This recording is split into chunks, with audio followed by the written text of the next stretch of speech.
You didn't lose them. God removed them. And the moment you understand that difference, your life will never look the same again. I know it hurts. You replay every word, every memory, wondering what you did wrong. You think maybe you weren't enough. Maybe you loved too much. Maybe if you had just tried harder, they would have stayed. But the truth is, they were never meant to. Because what you saw as abandonment, God saw as protection.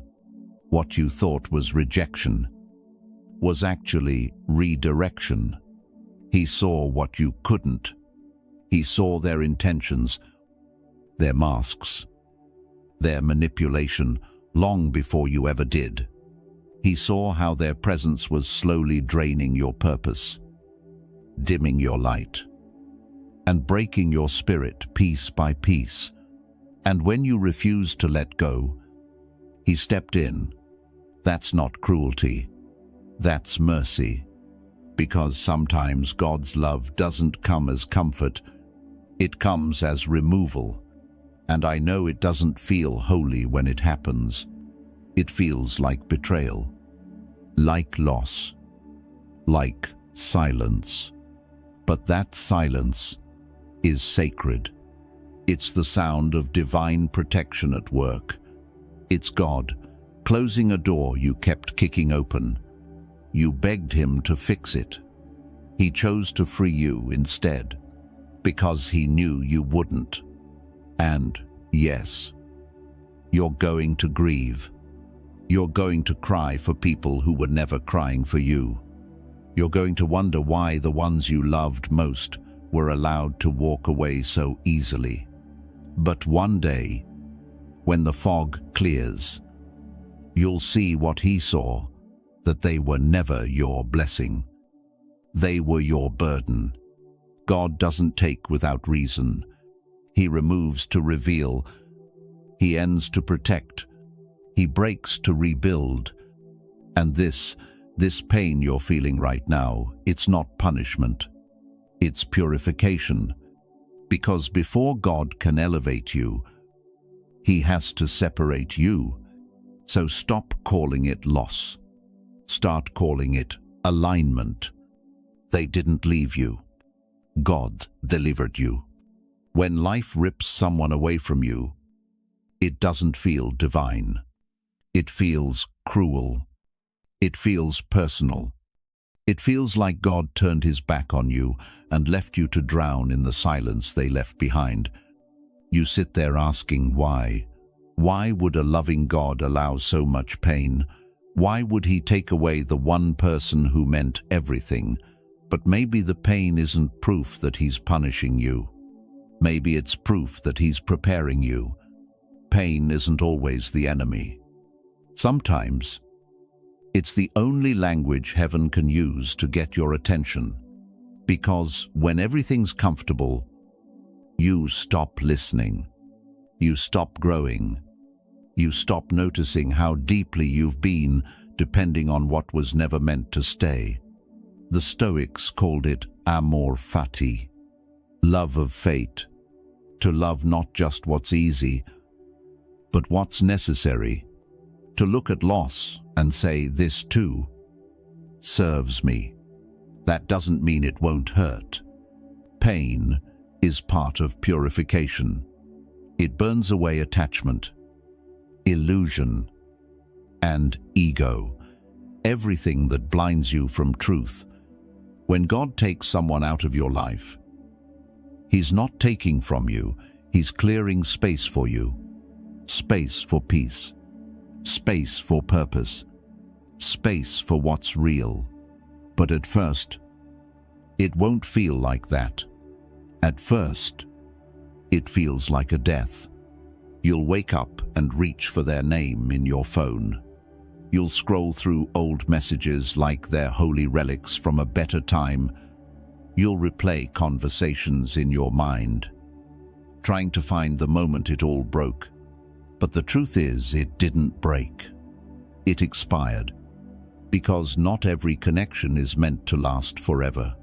Some people come into your life as lessons, not lifetimes. They arrive to teach you what love isn't, so that one day you'll recognize what love truly is. And when that day comes, you'll thank God for every unanswered prayer, every door that slammed shut, every person who disappeared without explanation, because each one was a divine intervention in disguise. The Stoics taught that nothing truly good can be taken from a virtuous soul. What's yours by truth can never be lost, only replaced by something higher. So if it's gone, let it go. If it left, let it leave. If it ended, honor it. Then step forward. Because what you're calling punishment is actually protection from corruption. That relationship, that friendship, that situation, it was poisoning your purpose. And God, in His mercy, refused to let it kill you slowly. He tore it away because you wouldn't. He let you break, so you could finally build without what was breaking you.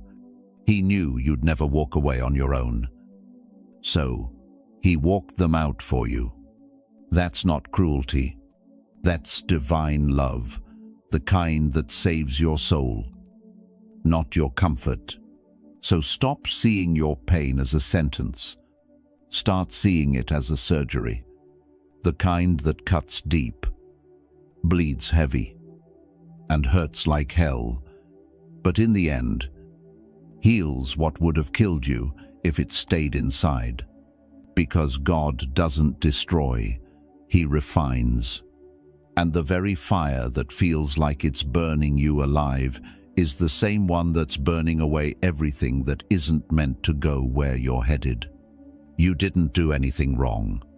You just outgrew what wasn't right. So breathe. The pain isn't here to punish you, it's here to prepare you.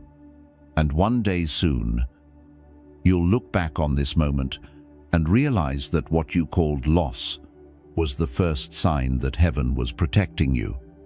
You keep calling it abandonment. But what if it was deliverance? What if God didn't let them walk away? What if He made them because you prayed for peace? Remember, you asked for clarity. You begged for truth. You said, God, show me who's real. And He did. You just didn't like the answer. You see, we often ask God to bless us, but rarely do we ask Him to cleanse us. And when He begins to remove what's unclean, the relationships, the attachments, the illusions, we mistake it for betrayal. But how can it be betrayal when it's protection?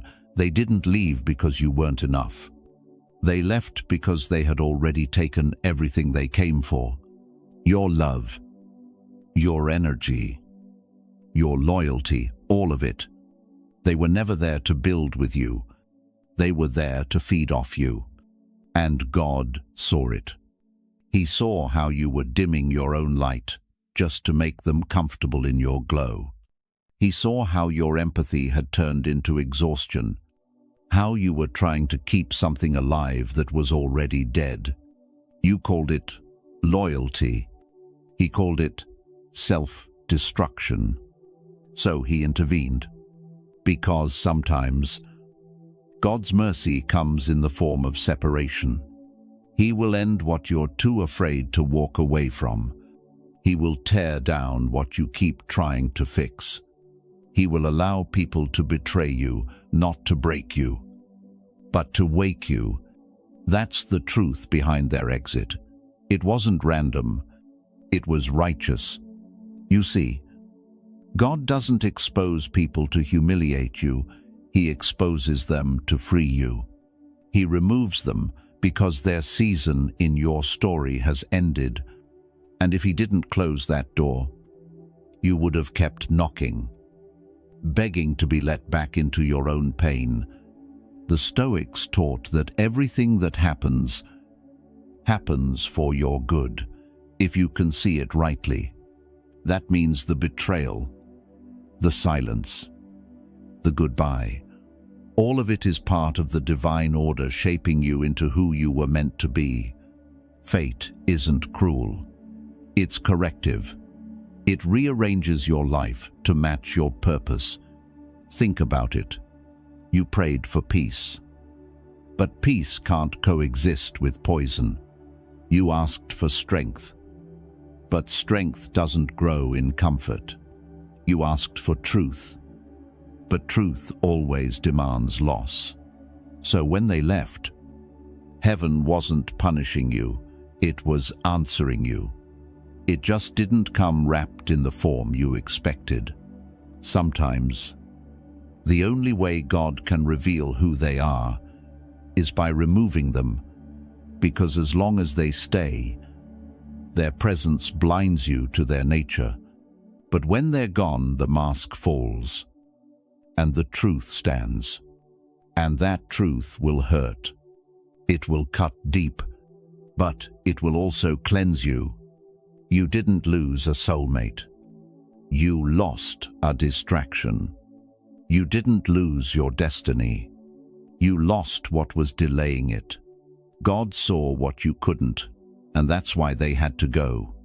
He saw their heart when you only saw their smile. He saw their manipulation while you kept confusing it with love. He saw how small you were forcing yourself to become just to be accepted by people who were never meant to sit at your table. And so, he removed them.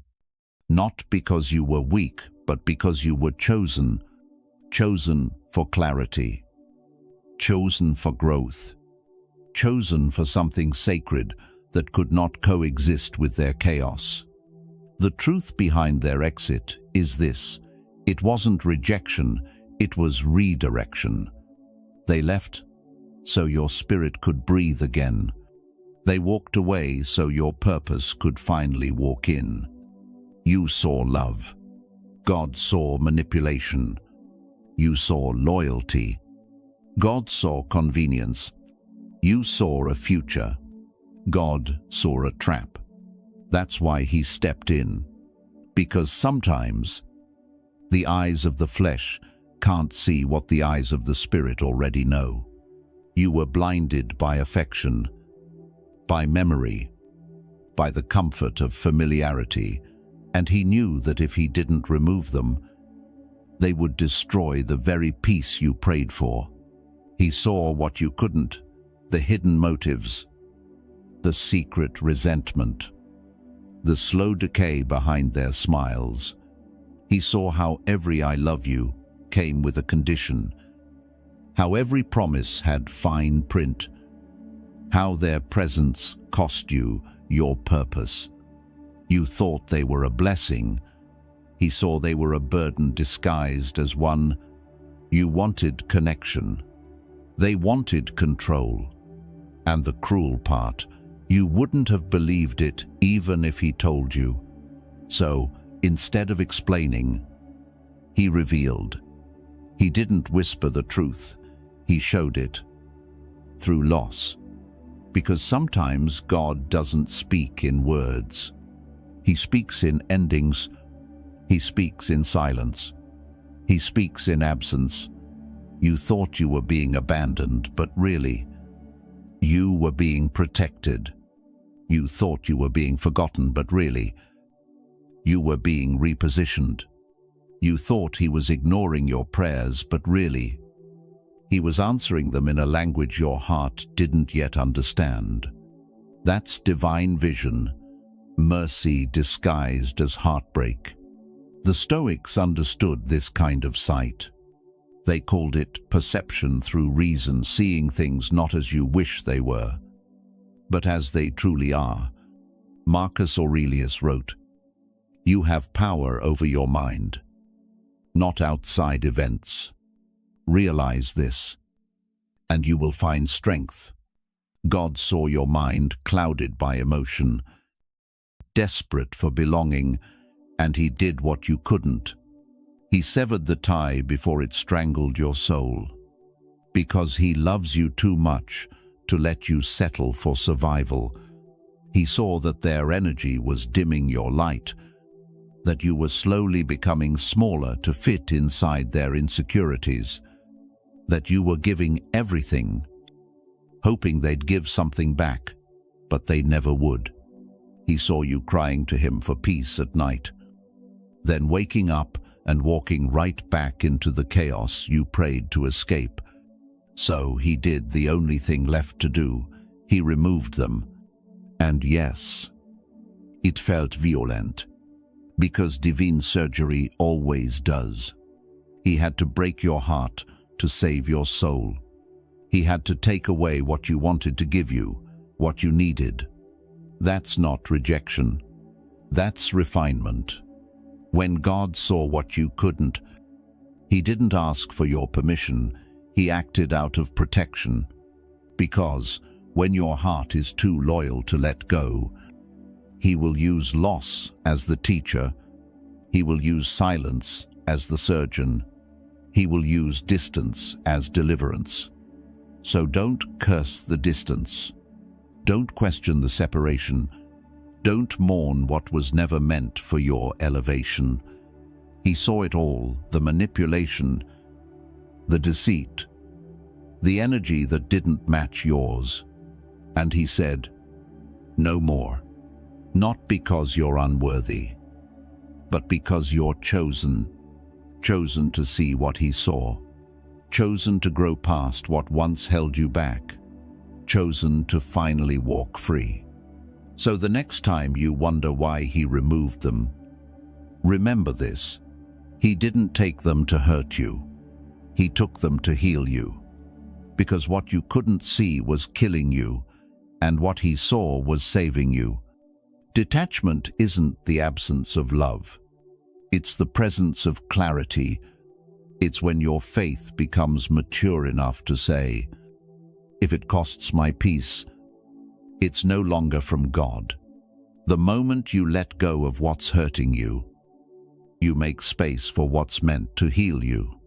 And that's what divine detachment truly is. Not coldness, not indifference, but wisdom wrapped in faith. Because sometimes God's protection doesn't come as walls or warnings. It comes as distance. It comes as silence. It comes as endings you didn't choose, but desperately needed. You thought you were holding on out of love, but what if that love was slowly killing you? What if God wasn't punishing you, but preparing you? He saw how your peace was breaking just to keep the connection alive. He saw how your energy was bleeding into people who only came to take. He saw how you were confusing suffering with loyalty. And when you wouldn't stop giving, he made you stop receiving. That's divine detachment, when heaven interferes to save you from yourself. The Stoics knew this truth long before we could name it. Epictetus taught, "Freedom is the only worthy goal in life. It is won by disregarding things that lie beyond our control." That's exactly what God does. He frees you from what you can't control, even when you're still praying to keep it. He removes what you're not strong enough to release, because he knows it's not alignment, it's attachment. And attachment is the opposite of faith. Faith says, "Even if it leaves, I'll still be okay." Attachment says, "I can't live without it." And God will always choose your freedom over your comfort. That's why he'll close doors you're still knocking on. That's why he'll end relationships you're still romanticizing. That's why he'll separate you from people you swear you need, because you don't see the poison yet, but he does. And when he takes them away, you'll feel the withdrawal. You'll mistake detachment for loneliness. You'll confuse peace with emptiness. because you've been addicted to chaos for so long that stillness feels like loss. But give it time. Stillness is not the absence of love, it's the recovery of it. It's you remembering who you are without all the noise. And that's the beauty of divine detachment. It returns you to yourself. It teaches you how to love without losing your center, how to care without collapsing, how to stay open without being consumed. Because peace doesn't mean nothing hurts. It means nothing controls you anymore. God's protection doesn't always look like blessings. Sometimes it looks like distance. Sometimes it looks like the text that never came, the door that never reopened, the person who never apologized. And that's okay, because the silence that follows removal is not rejection, it's realignment. So stop asking why they left. Start thanking God they couldn't stay, because if their absence brought you peace, their presence was never love. It was a lesson. The Stoic path and the spiritual path meet here in the understanding that to let go is not to lose, but to trust. Detachment isn't the end of love. It's the purification of it. It's the kind of love that doesn't cling, doesn't beg, doesn't fear. It releases because it believes. That's divine detachment. That's how God protects his chosen, not by surrounding them with comfort, but by stripping away everything that keeps them from peace. You thought it was love. That's why you held on so tightly. That's why you prayed for them, cried for them, begged for one more chance, even when everything inside you knew it was breaking you. But love isn't supposed to feel like dying slowly.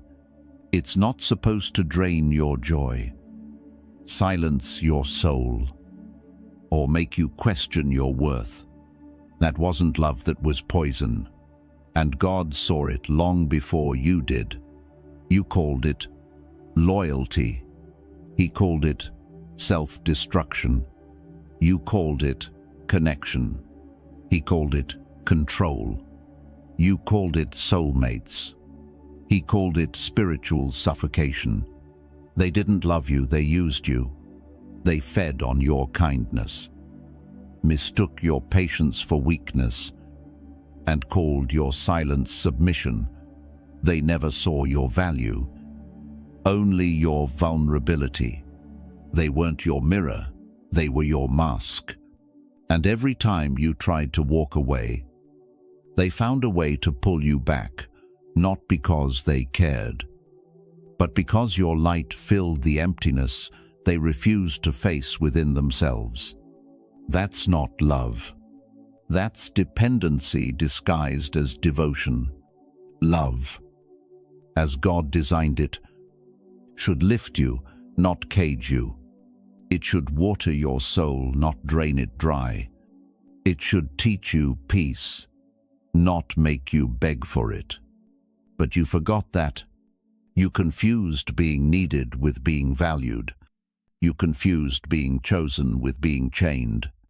And so, God stepped in. He saw how your prayers were turning into pleas.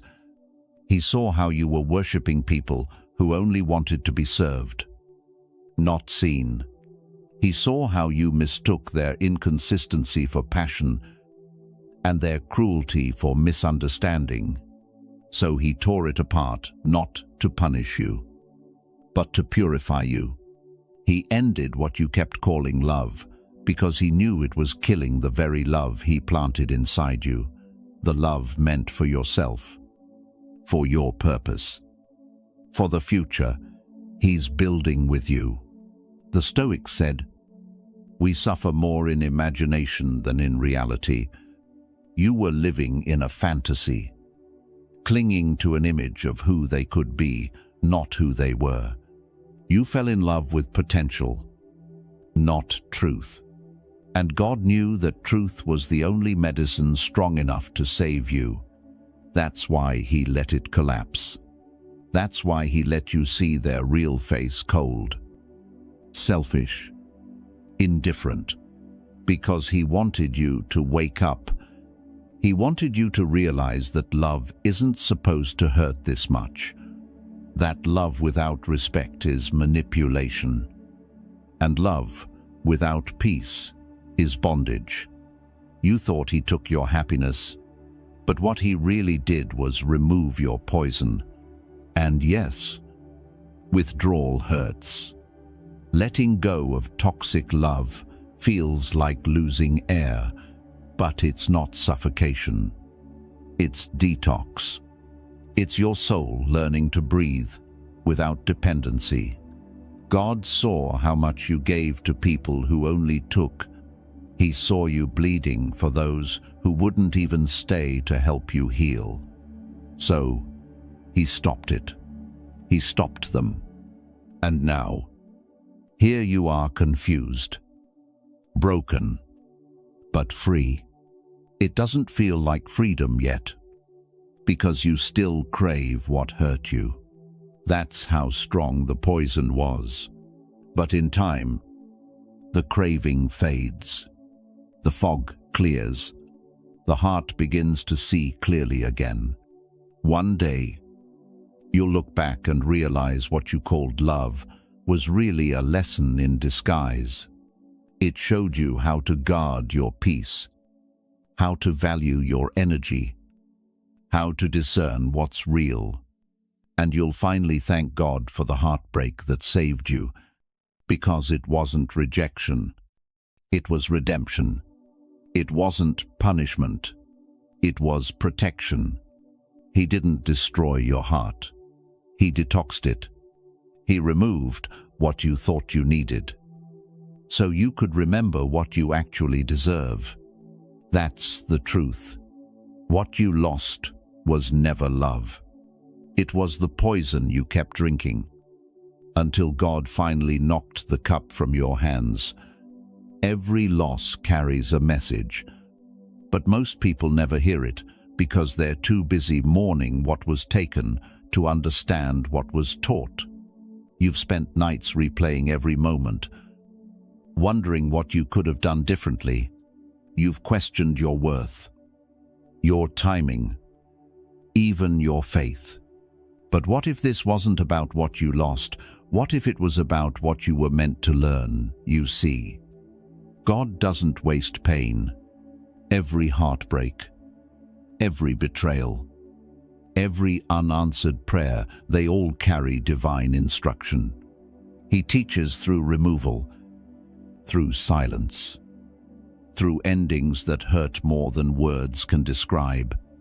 Because sometimes, the only way to wake up a sleeping soul is through the shock of loss.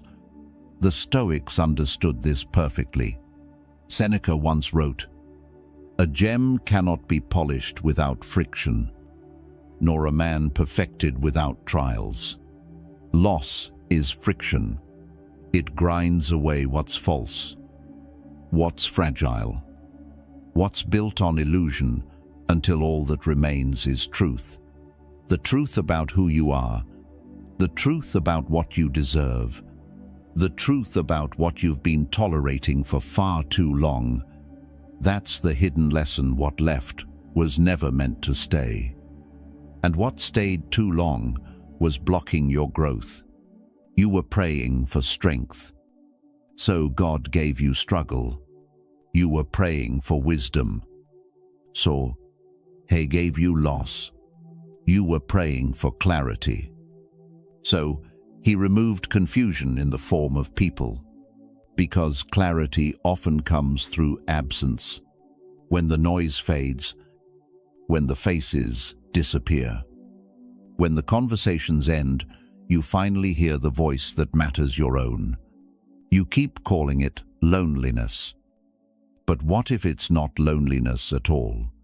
What if it's alignment? God clearing the stage so you can finally meet yourself again. This is where you begin to see the difference between what hurts and what harms. Hurt can heal you, harm cannot. God allows pain with purpose, but He never allows destruction without redemption. That's why the loss didn't kill you. It corrected you. It taught you boundaries. It taught you discernment. It taught you how to stop chasing what drains you and start nurturing what sustains you. The Stoics would call that self-governance, the ability to rule your own emotions instead of being ruled by them. Because every time you choose peace over reaction, you reclaim authority over your life. You begin to understand that loss is not the opposite of love, it's the teacher of it. It's how you learn the difference between attachment and connection, between desire and destiny. Look at how far you've come. You thought the pain would destroy you, but it built you. You thought their absence would empty you, but it freed you. You thought you'd never smile again, and yet, somehow, you do. Because strength is not born from comfort. It's born from surrender, from letting go of what you wanted and trusting that what's next will make sense in time. That's the divine paradox. The very thing that broke you also built you. The very loss that crushed you became the soil where your wisdom grew. So stop asking, why did this happen to me? Start asking, what did this teach me? And when you finally answer that question, you'll realize the loss was never punishment. It was preparation. It was the divine curriculum for your next chapter. Because God never subtracts without the intention to multiply. Pain has a purpose. It's the toll you pay for truth. And truth, real truth, is never cheap. You prayed for clarity, didn't you? You asked God to show you the truth about people, about love, about your purpose. And He did. But He didn't reveal it in comfort. He revealed it through pain, because pain is the only teacher the heart cannot ignore. When you're comfortable, you stay blind. When you're broken, you finally see. The Stoics understood this long before you or I ever could. Epictetus said, "Suffering arises not from events, but from our judgment about them."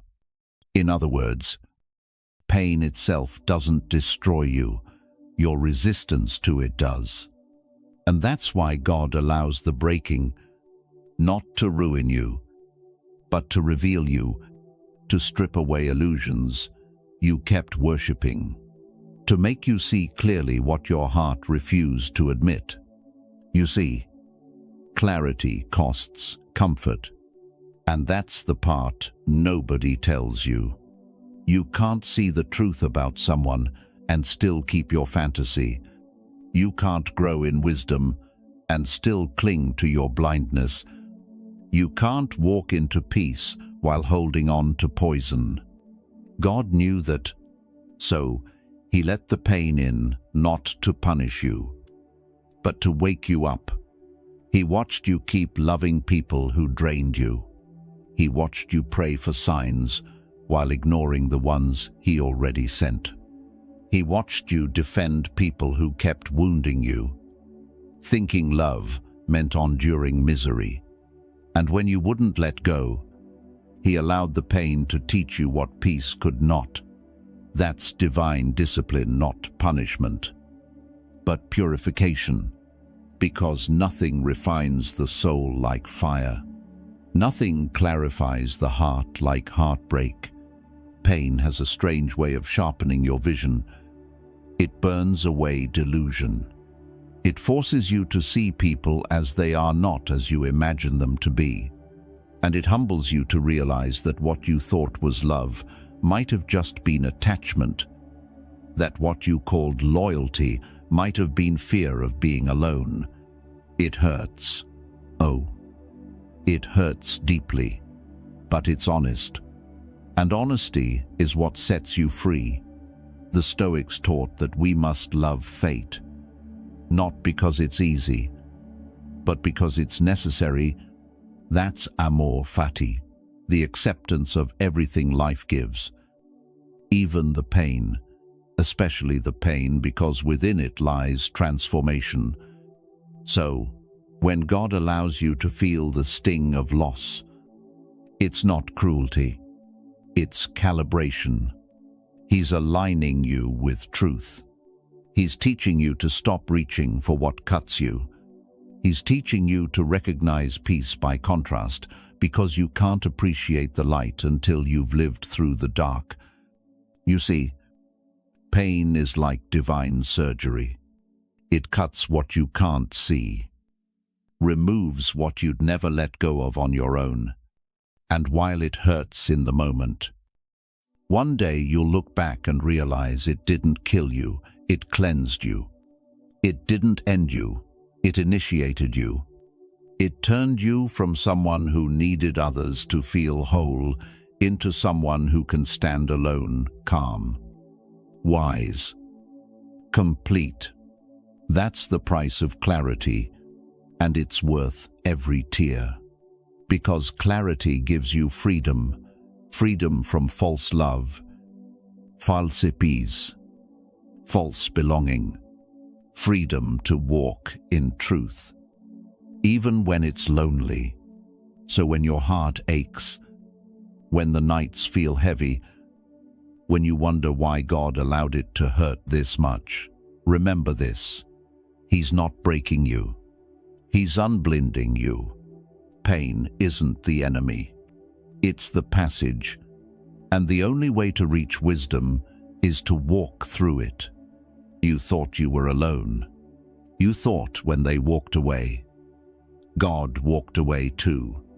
You thought He left you in the ruins, watching you fall apart without mercy. But the truth is, He was right there, the whole time. Silent, still, present. He wasn't ignoring you. He was protecting you in ways you couldn't yet understand. You see, when God wants to move you into your next chapter, He doesn't always send blessings. Sometimes He sends endings. And in those endings, it feels like abandonment. But that emptiness you feel, that's not God leaving. That's Him clearing space. He took them away, not because you were unworthy, but because they were unprepared.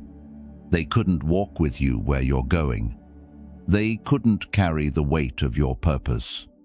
And if He hadn't removed them, you would have stayed stuck, small, blind to your own potential, still trying to convince people to love you when it was never their assignment to do so. The Stoics said, "We suffer more in imagination than in reality." And they were right, because most of your pain didn't come from the loss itself. It came from what you imagined the loss meant. You imagined that being left meant you weren't enough. You imagined that silence meant you were forgotten. You imagined that the emptiness meant God stopped caring. But none of that was true. The silence wasn't rejection, it was divine communication. The emptiness wasn't punishment, it was preparation. The distance wasn't abandonment, it was alignment. You were being repositioned, even while you thought you were being destroyed. Think about it. If they hadn't left, you'd still be watering dead plants. If they hadn't betrayed you, you'd still be offering your loyalty to people who saw you as an option. If they hadn't ignored you, you'd still be chasing validation instead of cultivating peace. God's absence wasn't absence at all, it was disguise. He hid His hand so you could learn faith. He hid His voice so you could discover your own, because the kind of strength He was building in, you couldn't be built in comfort. It could only be forged in solitude. That's why the quiet moments hurt so much, because they were sacred.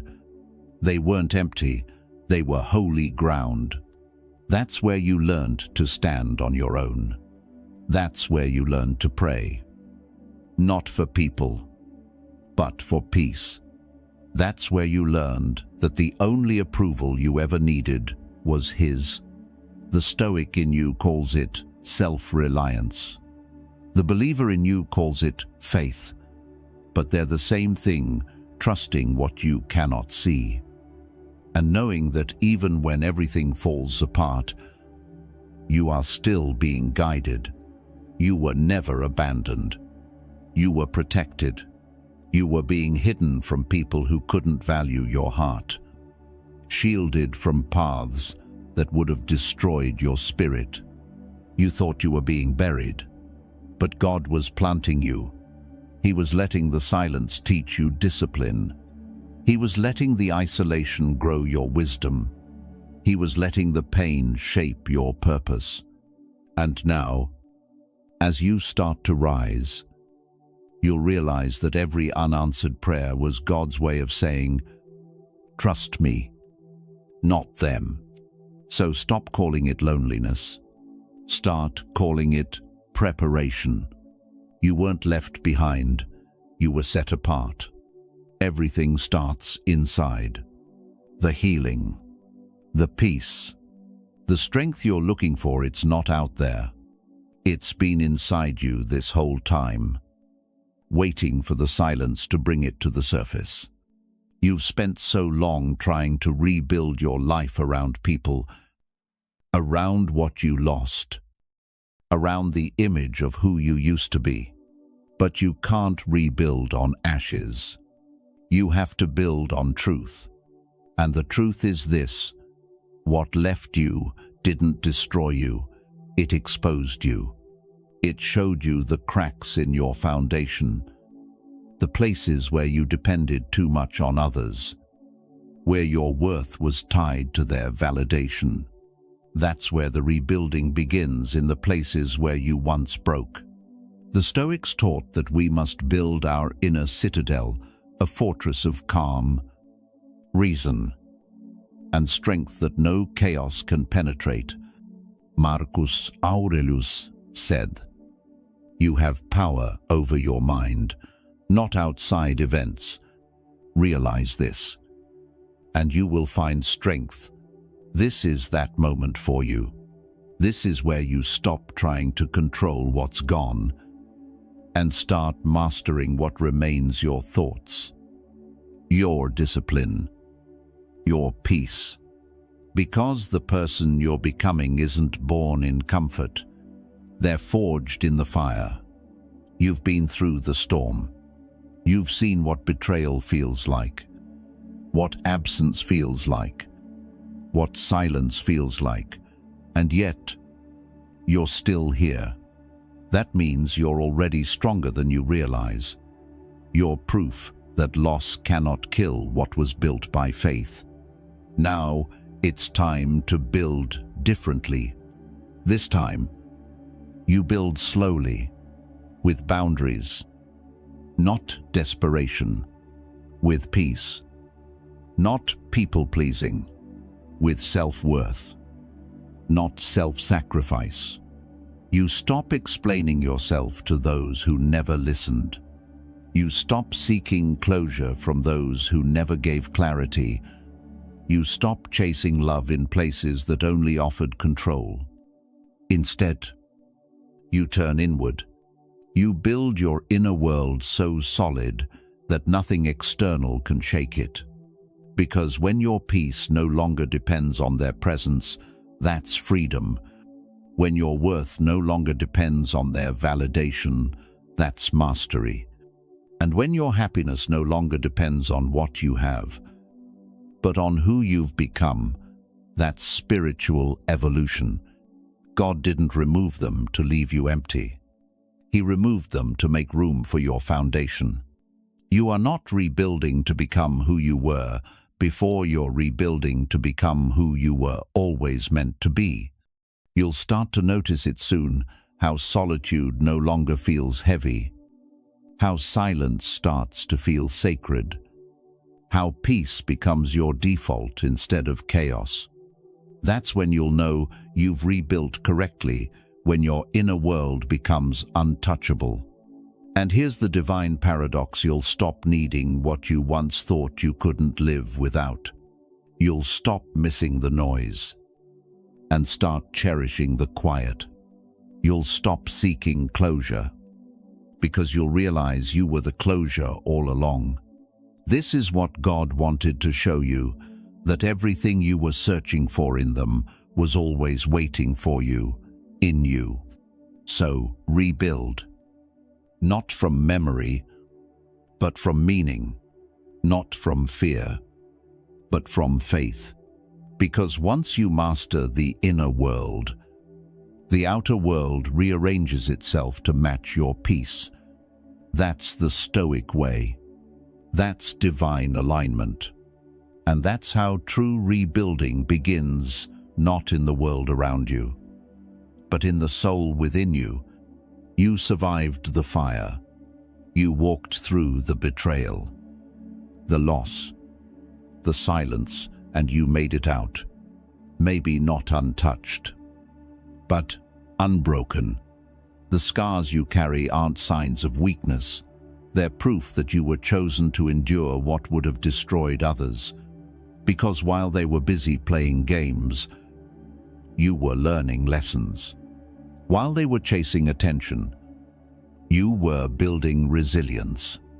And while they walked away, you walked deeper into your purpose. That's freedom, the kind that's born after the fire. See, the fire was never sent to burn you. It was sent to reveal what couldn't be burned: your faith, your discipline, your quiet strength. Everything false fell away. Everything real remained. And now, you stand lighter, not because you lost something, but because you were freed from what was never meant to stay. This is where you finally understand God didn't punish you by removing them. He promoted you by doing it. He took away what was temporary to make space for what's eternal. He ended what was draining you to prepare you for what's meant to sustain you. You see, when you stop clinging to what's gone, you make room for what's divine. And the moment you surrender, truly surrender, everything that's meant for you finds its way to you effortlessly. That's not coincidence. That's divine order. Marcus Aurelius once wrote, "What stands in the way becomes the way." And that's exactly what your pain has done. It became the path. It led you home, back to yourself, back to peace, back to God. Freedom isn't about having everything go right. It's about being unshaken when things go wrong. It's about knowing that no loss can steal your purpose, and no betrayal can erase your value. You've learned that silence is not emptiness, it's protection. That endings are not failures, they're foundations. And that people leaving is not rejection, it's redirection. You're no longer reacting to the world. You're responding from wisdom. You're no longer desperative for connection.